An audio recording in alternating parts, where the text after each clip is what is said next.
Hello, everyone. Thank you so much for tuning in. I am happy to be here and able to share some amazing information about what's happening at the Landlord and Tenant Board with you tonight.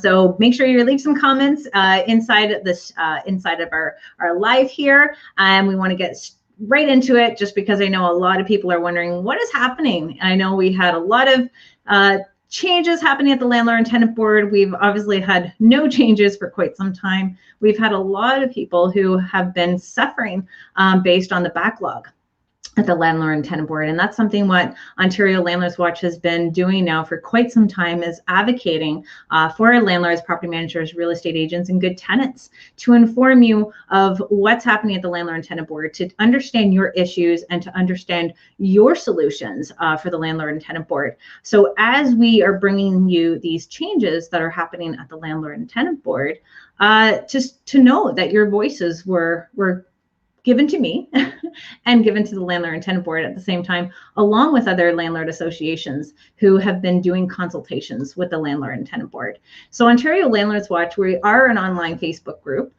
We do communicate with our elected officials as well as the staff at the Landlord and Tenant Board. We help our landlords and property managers and real estate agents inside of the group with their day-to-day questions and how to navigate the Landlord and Tenant Board, and to share different products, different services, different podcasts that are able to help you learn and navigate and get yourself educated in order to be a good landlord and to be a good property manager, in a way to protect you, to protect your tenants, and to protect your investment. So as Ontario Landlords Watch has been able to be a part of the stakeholder meetings with the Landlord and Tenant Board, we're able to give them some input on things that landlords need. So as most of you know, as a tenant who moves out of your rental unit, and if you haven't filed at the Landlord and Tenant Board, you are having to go through small claims court in order to take your tenant to court. And even with that, you still had to find out where they were living in order to give them the proper documents, in order to serve them for garnishments. Well, now the Landlord and Tenant Board is allowing landlords and property managers, well, on behalf of the landlord, to bring a former tenant to the Landlord and Tenant Board. It gets a little complicated because normally when you go to small claims originally, you would have to have a Landlord and Tenant Board judgment where you can go to small claims court to issue a garnishment on their wages. Now the Landlord and Tenant Board is allowing landlords to bring their former tenants to the board to collect for unpaid rent, for damages, for utilities, or for costs related into substantially interfering with the reasonable enjoyment of the landlord. So typically, if you had a tenant who was pulling a fire alarm and it was costing you money because the fire department was charging you, those are the type of charges that you now can bring into the Landlord and Tenant Board as of September 1st. Now, this is not like a retroactive, so they talk about how the tenant has to have moved out of that rental property after the 1st of September in order to try to pull a L10 application. The trick again, because it's not ideal, even though we communicate with them and we're trying to get them to see where we come from, they now want the landlord, in order to issue that application and hearing, to the tenant. So it's going to be our job. Normally, if you have a tenant living at the unit, you serve the tenant the hearing, the application, and then the Landlord and Tenant Board would issue the notice of hearing. Well, that's now going to be your responsibility. So we have to make sure that we're trying to track our tenant where they're going to be living or where they're working, where you can actually serve the document. Once you serve the document to this tenant to inform them that you are bringing them to the Landlord and Tenant Board, you do have a certificate of service. And we're so used to our normal certificate of service where it's a one-pager, just like it normally is, and you serve it, you put it in the mailbox or whatnot. You actually have a different application. So make sure that we don't confuse the two different type of certificate of services when you are doing former tenant versus current tenant. That in its saying, when you are doing a certificate of service and you're serving the tenant at their current residence, they have their spots of, if you gave it to an adult who are living at their current residence, you gave it to the person who are living at their current residence, or you handed it directly to the the actual tenant in themselves, you're putting this down on the certificate of service. But let's say that you don't know where their new address is and you want to send it by email.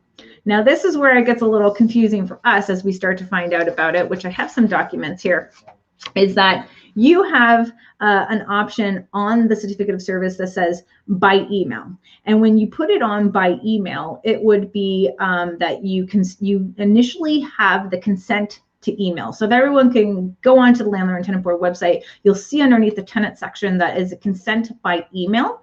And that is what I now normally print off and have all my tenants sign it at the beginning of our tenancy. That way we can communicate, give 24-hour notices, give their N1 application.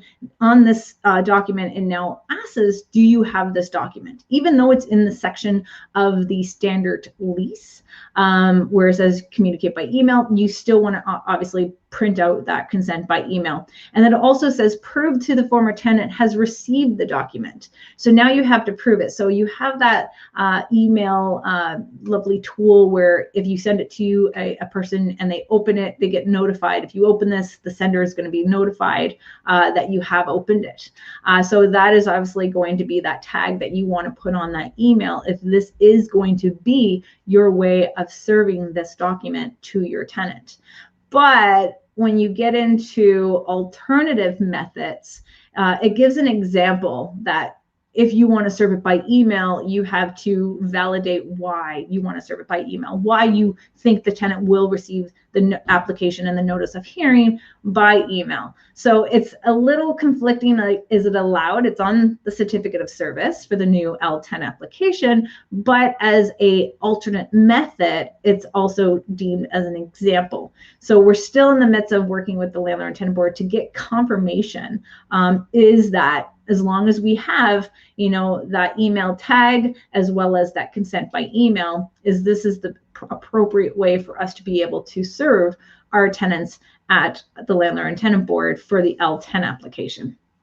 So that in itself is that you have to serve this document to your tenant within 30 days of the hearing, so that you're serving them all their application and obviously the notice of hearing within 30 days. If you want to ask the Landlord and Tenant Board to serve your tenant with an alternative method, you have to give them, it has to be at least 40 days.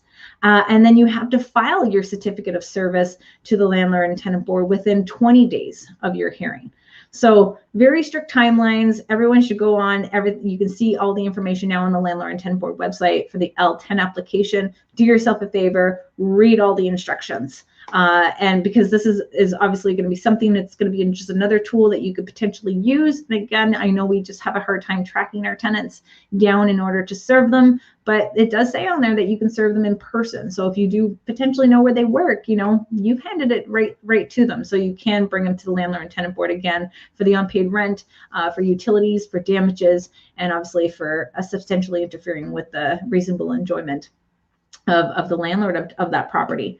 And then you have your concept of timing for mail. So make sure that if you are knowing their address and knowing the time, just make sure that you're putting that inside of there. Now, again, maximum amount, guys, is about $35,000. So if you have damages in utilities and rent that is exceeding $35,000, obviously the Landlord and Tenant Board is only going to be able to issue a claim based on $35,000. If you do want all of it, they suggest that you go to small claims court. It should be, they call it the courts. So it'd be going to the courts in order to serve your tenant for the full amount that is owing. But if you go to the Landlord and Tenant Board and they issue a claim on that $35,000, they have stated that you can't go to the courts to issue the remaining. So take that into consideration when you are starting to utilize the L10 application at the Landlord and Tenant Board. Now, N12s, oh my goodness. So I talked to a lot of landlords throughout this pandemic, and as well as the paralegals. And the one thing that they've stated is that they're either getting out of the game, or the majority of their applications that they're receiving as a paralegal are at N12s. And I think it's more of the concept that our elected officials came out and they said very blunt messages that caused a wave of tenants refusing to pay rent, which is obviously has hit the rental industry very, very hard. So the this is why, you know, an N12 and the N13s were really brought in through Bill 184. So all these changes happening at the Landlord and Tenant Board, that's from Bill 184. They're just now only getting into having rules and procedures on how to take Bill 184 and adapt that into their rules and procedures. So for N12s, which is really, I hate the concept that the Landlord and Tenant Board now wants landlords to report if they have served an N12 or an N13 to other tenants in the previous 2 years. So if you've issued them to other tenants before for whatever reason, they want details on that, because that's obviously going to be impact if they're going to grant your N12 or your N13 application. So the N12 is for personal use and the N13 is for renovations, as they call it, renovictions. But again, we always have to offer that unit back to the tenant when we do renos at the same rate. And the tenants are obligated to inform the landlord in writing that they do want to give that unit back, get the unit back in writing, and the landlord and the tenant are supposed to stay in connection with each other to inform them of how the progress is going and when they plan to move back in. But it's kind of weird how, you know, landlords have to divulge information to the Landlord and Tenant Board, informing them, you know, what they've done with other properties and other tenants. But here we've had many type of tenants who have been abusing the system and abusing landlords. So if we don't have a database of tenants who were, you know, doing that, why are we, you know, having a database of landlords who you are assuming is abusing that process as well? So with N12s, if you are, you know, potentially having to do it, and sometimes a lot of us are like, hey, what if I just keep it empty? I'm just going to keep it empty. Well, obviously that could be construed as, you know, bad faith. If you are trying to, you know, evict a tenant for the concept of using it as an office, that could be considered as bad faith. Or if you have a situation where you just want to use it occasionally of that house where it's not frequent, you're just coming and going as like a vacation spot, then, you know, this is where they may not, you know, issue that N12 because they want it to be used for that residential use. And knowing that you have a tenant who is living in there for quite some time, paying, you know, low rent, obviously they're going to want to try to fight this type of eviction. So this is why it's very crucial that if you are going to do it with in good faith. There is going to be, you know, a fine to a landlord of $50,000 for an individual, and it's going to be up to $250,000 for a corporation. So the fines are very hefty, but now tenants can now go after their previous landlord up to 2 years. And if you are caught doing a bad faith, or they think you've done it in bad faith, and they can ask for general compensation. And they've talked about general compensation being up to 12 months of rent as well, trying to give that to the tenant. And even though, you know, this came in effective September 1st, tenants can still apply to the Landlord and Tenant Board, even though it happened a while ago. They still have that 2-year mark and they can still qualify for that general compensation. So we have to be very cautious on what we're doing in this business. And it's not to the concept that, you know, we try to explain to our elected officials, it's a business. And as a business, the numbers need to make sense. The numbers need to work. And as properties exchange hands, obviously there's fees and fines that are going to come to, you know, the landlord if they're caught doing something unlawfully. So we have to be very cautious that when you are taking on property, make sure that you're doing everything by the book, because it's not worth the type of fees and the fines that you're going to get. You just have to know that as you're looking at that property, you got to get a deep understanding of the client base that's going to be in there as well. So now that we have our N12s, knowing that what could potentially happen through there, and the N13s, just know that the N12 and the N13s, that cannot be filed through the e-file currently. That's going to be in through the Tribunal's Ontario portal, which will be coming out in the fall. We're going to have a detailed walkthrough of it and be able to consult on that program, or the portal as you call it.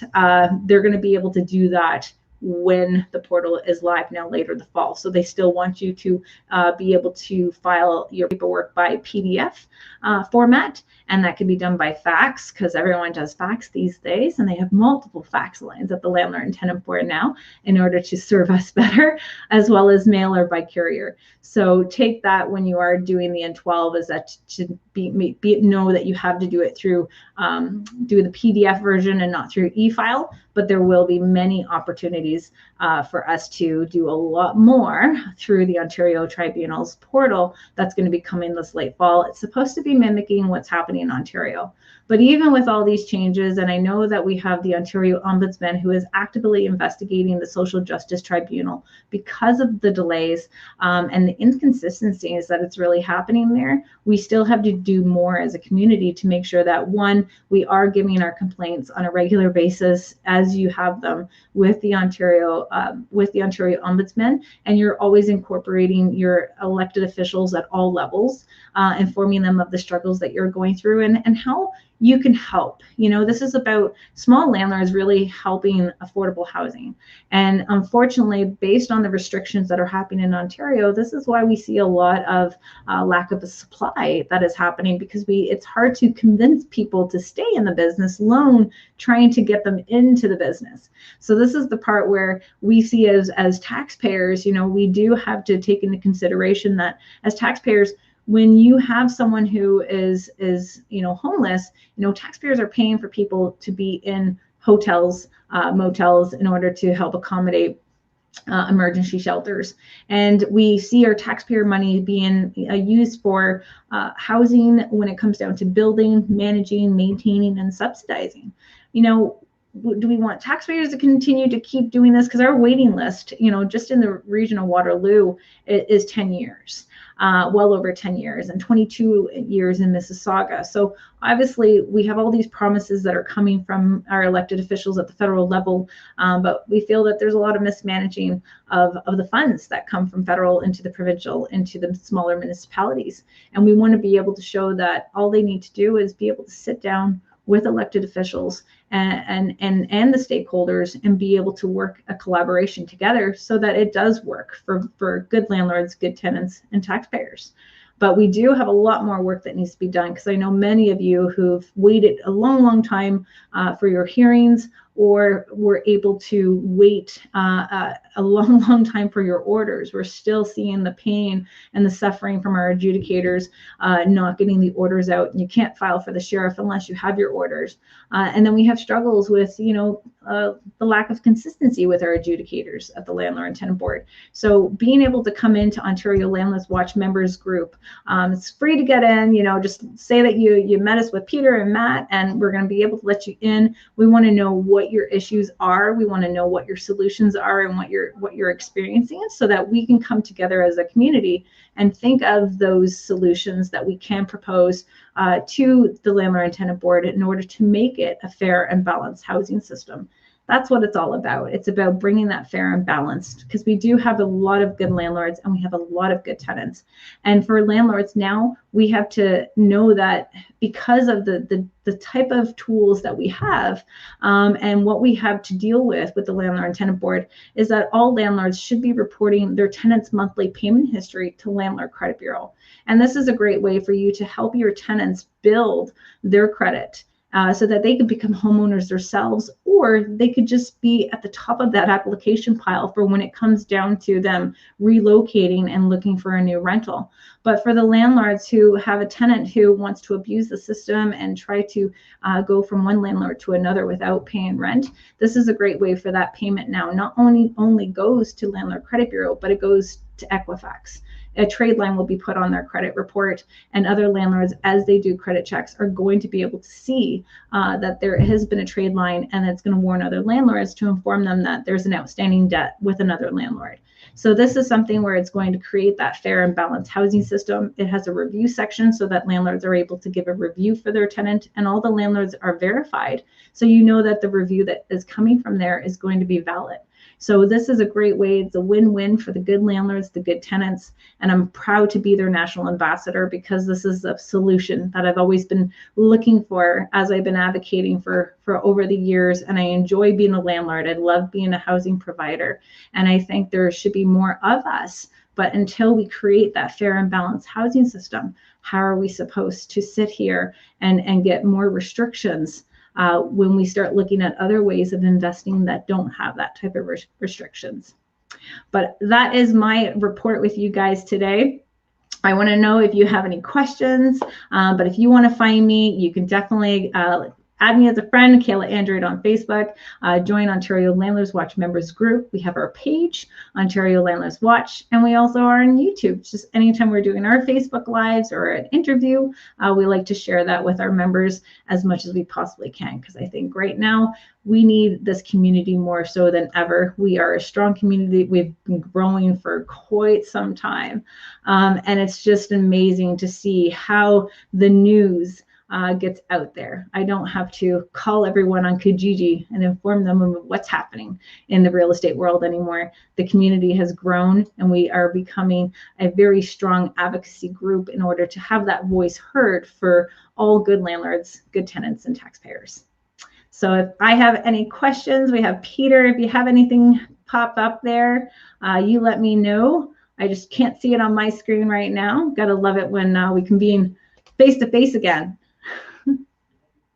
So we are good. So if anyone is able to do me a favor and just make sure that you are making your call with your elected officials, and make sure that you're making your call with your Ontario Ombudsman. And if anyone is looking for the Landlord Credit Bureau, you can sign up with landlordcreditbureau.ca, and you can use discount code OLW15 for 15% off the premium account and start reporting your tenants not only to Landlord Credit Bureau, but to Equifax. I want to thank you so much for tuning in, and we'll talk soon. Happy renting.